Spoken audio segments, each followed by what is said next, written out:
목련 여인숙 박완호. 환한 봄밤이었다. 막차를 놓치고 찾아든 여인숙. 판자떼기 꽃무늬 벽지로 엉성하게 나뉜 옆방과 천장에 난 조그만 구멍으로 반반씩 나눠 가진 형광등 불빛이 이쪽 저쪽을 오락가락 할 때 나는 김수영을 읽거나 만나려면 조금 더 기다려야 했던 백석을 꿈꾸며 되지도 않는 시를 끄적거리다가 갑자기 불이 꺼지고 시팔 속으로 투덜대며 엉거지를 접고는 이내 골아 떨어졌을 텐데 잠결에 들려온 옆방 여자가 내는 소리가 달밤에 목련꽃처럼 피어나는 걸 숨죽여 듣다가 그만 붉게 달아오른 꽃잎 하나를 흘리고야 말았지. 아침 수도가에서 마주친 여자는 낮 불키며 세숫대야를 내 쪽으로 슬며시 밀어주는데 나는 괜히 간밤 그녀가 흘려보낸 소리들이 내 방에 와서 탱탱하게 부풀었던 걸 들키기라도 한 듯 덩달아 붉어져서는 내 쪽에 있던 비누를 가만히 그녀 쪽으로 놓아 주었다.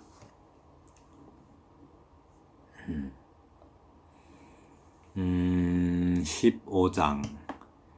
행의 끝이 맨날 다로만 끝나요. 그게 고민이래요. 화법의 단조로움, 다양한 행처리. 이번 시간에는 산문시로 변화를 줘보자 하는 건데요. 먼저 작품 들어가기 전에 산문시의 효과가 어떤 것인가. 산문시는 어떤 효과를 기대할 수 있기에 우리는 산문시를 쓰는가. 지금은 산문시가 굉장히 중요하죠. 또 연걸치기, 행걸치기 있고 연걸치기 있죠. 연걸치기의 효과는 무엇인가? 이 두 가지 질문에 대해서 이 두 가지 질문을 염두에 두고 한번 작품에 들어가요. 목련 여인숙. 시 전체적인 분위기가 목련 여인숙에서 겪었던 경험에 대하여 이런 시로 표현한 듯 합니다. 그래서 일단 시가 이렇게 산문시로 되어 있는데요. 산문시가 어떤 시, 산문시의 기준이 뭐죠? 일단 산문시는 일단 운문시하고 산문시하고 좀 구별해야 되겠죠. 운문시는 정형시하고 자유시가 있는데 우리가 알고 있는 운문시는 거의 대부분 자유시죠. 정형시는 그 시조처럼 3543 이렇게 정해져 있는 걸 정형시라고 하고요. 근데 산문시는 첫째 행 구분이 없이, 일단 운문시는 행이 이렇게 딱딱 구분되어 있잖아요. 그런데 산문시는 행 구분이 없이 내용을 중심으로 해서 줄글로 쭉 써나가는 시. 다시 한번요. 행 구분 없이 내용을 중심으로 줄글 있죠. 줄글 쭉 써가는 줄글, 그런 줄글로 쭉 써나가는 시를 산문시라고 합니다. 산문시 정의가 그 정도면 될 것 같아요. 우선 1년을 보시면 환한 봄밤이었다. 겨울이 지나고 낮이 이제 길어지는 그런 봄밤이었다고 합니다. 막차를 놓치고 찾아든 여인숙. 판자떼기 꽃무늬 벽지로 엉성하게 나뉜 옆방과라고 했네요. 지금은 이런 분위기 없지만 옛날에는 막차 개념이 놓치면 골치 아팠죠. 지금은 다 어떻게 해결하죠. 그런데 지금은 카드도 있고 또 택시 심야 영업하는 택시도 있고 또 뭐 있죠? 이렇게 음주운전 대신 운전해주는 그런 것도 있고 해서 이런 풍경이 없는데 옛날에는 그런 것들이 없어서 막차 놓치면 가장 값싼 숙박업소가 여인숙이었죠. 가장 돈 안 들이고 잠을 잘 수 있는 방이 여인숙이었는데 그 여인숙에 들어갔대요. 근데 굉장히 누추하죠. 여인숙은. 그 여인숙에서 경험이 시작됩니다. 천장에 난 조그만 구멍으로 반반씩 나눠 가진 형광등 불빛이 이쪽 저쪽을 오락가락 할 때 나는, 이제 옆방과 이렇게 해놨잖아요. 옆방과 해놓고 옆방과 나눠 가진 이렇게 되잖아요. 이게 이제 원래 행걸치기가 있으면 이번에는 연을 이렇게 걸쳐놨어요. 1년과 2연이 이렇게 연결돼 있죠. 이렇게 연결돼 있어요. 네, 연걸치기라고 해요. 이 연걸치기를 왜 할까? 예, 한번 분위기를 느껴보세요. 네, 그래서 그러니까 옛날에 그 여인숙 풍경인데 천장에 그 방이 두 개가 원래는 하나였는데 둘로 나눠놨다 보면은 형광등 하나 가지고 두 방이 쓰게 되죠. 네, 겨우 무슨 꽃무늬 판자떼기 아주 얇은 판자 아시죠? 그 베니아판이라고 했던 것 같은데 그런 아주 얇은 판자로 이렇게 방 겨우 칸막이 하나 만들어 놓고 방 두 개로 이렇게 나눠놔서 형광등은 두 방에 하나 가지고 쓰는데, 또 형광등은 옛날에는, 지금은 그런 거 안 보이는데 옛날에 형광등은 오래되면 불이 이쪽으로 켜졌다 저쪽으로 켜졌다 오락가락 할 정도로 굉장히 오래된 형광등이 양쪽 끝은 까매져 가지고 그런 상태의 형광등인가 봐요. 한마디로 성능이 다 떨어진, 기능을 다한 형광등이에요. 네.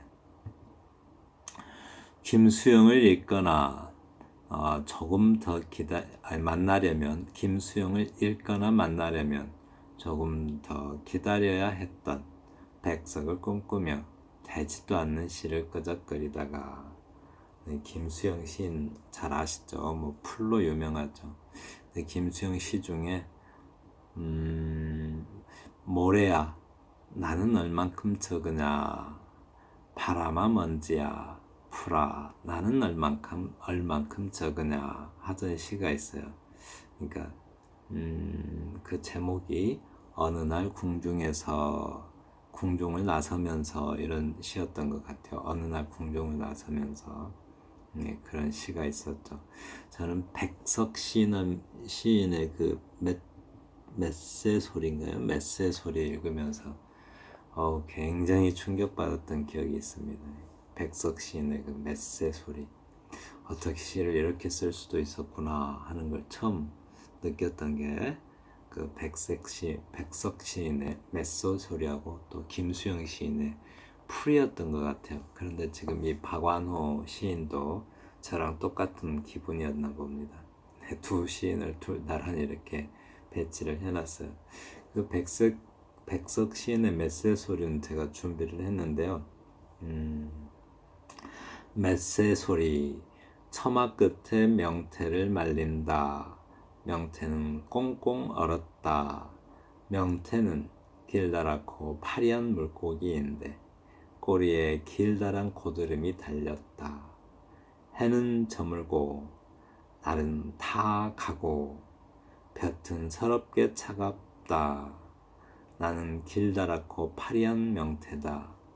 문턱에 꽁꽁 얼어서 가슴에 길다란 고드름이 달렸다. 이런 내용의 시인데요. 읽는 사람마다 다 다르게 읽어질 것 같아요. 이 파리해져가는 모습, 어쩌면 가난으로 이렇게 생각할 수도 있을 것 같고, 또 그리움에 아주 파리해져가는 모습일 수도 있을 것 같고, 다 워낙 그리워서 아주 그냥 애가 닳아서 다 말라 비틀어지는 듯한 느낌일 수도 있고, 참 다양하게 읽어질 것 같아요. 뭐 그리움, 뭐 가난, 또 다른 거 없을까요? 그런데 저렇게 간절하게 시를 쓸 수가 있을까 싶었어요. 네. 네, 또 김수영 시인의 그 풀을 읽으면서도 굉장히 처음에는 아주 놀랐어요. 이렇게 시가 있구나 하고, 네, 그랬었답니다. 네, 뭐 특별한 의미가 있었던 것 같지는 않고 여관에서 자기가 시인 흉내냈던 그런 기억 또는 경험을 이야기하고 있습니다.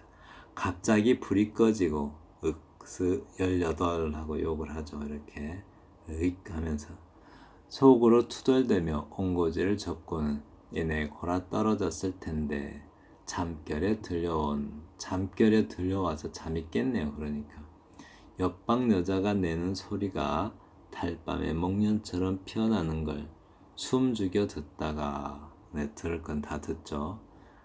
그만 붉게 달아오른 꽃잎 하나를 흘리고야 말았지. 네, 그런 어렸을 때 그런 경험이 있었다고 합니다. 네, 그 소리 들으면서 자기도 딴짓했대요. 그리고 아침 수도가에서 마주친 여자는 낯을 키며 세숫대야를 내 쪽으로 슬며시 밀어주는데 나는 괜히, 이 여기도 이렇게 다 연결치기가 돼 있어요. 이렇게 괜히 뭐 이렇게 간밤에 그녀가 흘려보내는 소리들이 내 방에 와선 탱탱하게 불었던 걸 들키기라도 한 듯이 덩달아 붉어져서는, 그러니까 괜히하고 이렇게 괜히 덩달아 붉어져서는 하고 이어지죠. 이렇게, 네, 이렇게 연결치기가 계속 돼 있어요. 또 이 연결치기도 또 밑으로도 돼 있어요. 내 쪽에 있던 비누를 가만히 그녀 쪽으로 놓아주었다. 붉어져서는 비누를 그녀 쪽으로 놓아주었다. 계속 이어지죠. 이렇게 마치 연을 나누지 않아도 됐을 법한 그런 어떤 분위기가 될 만큼 연결치기를 해놨습니다. 네, 이렇게 또 극적으로 만나고 아주 수줍어하는 어떤 그런 좀 순수한 마음이었다고나 할까요? 그런 마음으로 이렇게 그런 어렸을 적의 경험을, 여인숙에서의 경험을 이렇게 시로 표현하였습니다. 네, 그러면 연걸치기 효과가 무엇인가? 왜 있었죠? 또 이렇게 산문시의 효과가 뭔가? 산문시, 일단 다로 끝나는 문장에 단조로운 느낌을 피할 수가 있다라고 해요. 산문시에서는 다로 끝나도 단조로운 느낌을 주지 않는다. 운문시처럼 했는데 다로 끝나면, 그죠? 마치 자유시, 원문시처럼 썼는데 계속 다로만 끝나면 탁탁 끊어지기도 하고 또 연결이 잘 안 되죠. 어색하고 단조로운데 산문시를 그렇게 다로 끝내면 계속 다로 끝나도 자연스럽게 이어지는 느낌이 있죠. 네, 읽는 사람이 그러려니 하니까요. 다로 끝나는 문장의 단절감, 네, 단절감을 안 느껴요. 이어지는 느낌이니까. 또 행을 나누지 않았기에 문장과 문장이 한 행으로 이어진 느낌이 든다. 어떤 운문시에서는 계속 다로 끝나면 이어지는 느낌이 안 들고 다른 문장 같죠. 근데 산문시에서는 계속 이어지는 느낌이 나요.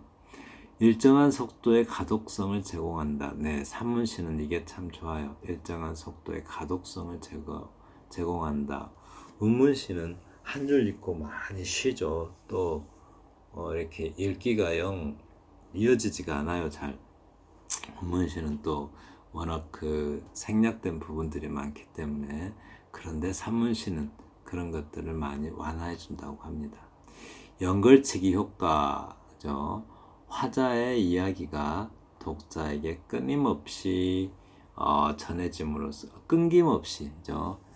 연걸치기 효과는 만약에 연이 딱딱 나눠주면은 어떤 그 많은 전환이 있게 되죠. 내용상, 분위기상 많은 전환이 있게 되는데, 그런데 연걸치기를 해두면은 좀 끊김이 없는 느낌, 그리고 연과 연이 이어지는 느낌. 그래서 화자의 감정선이 독자에게 고스란히 이렇게 천천히 고스란히 또 길게 스며들게 할 수가 있는 그런 효과가 있다고 합니다. 네, 지금까지 목련 여인숙 박완호 시인의 시를 통해서 산문시 형식을 함께 공유하였습니다. 감사합니다.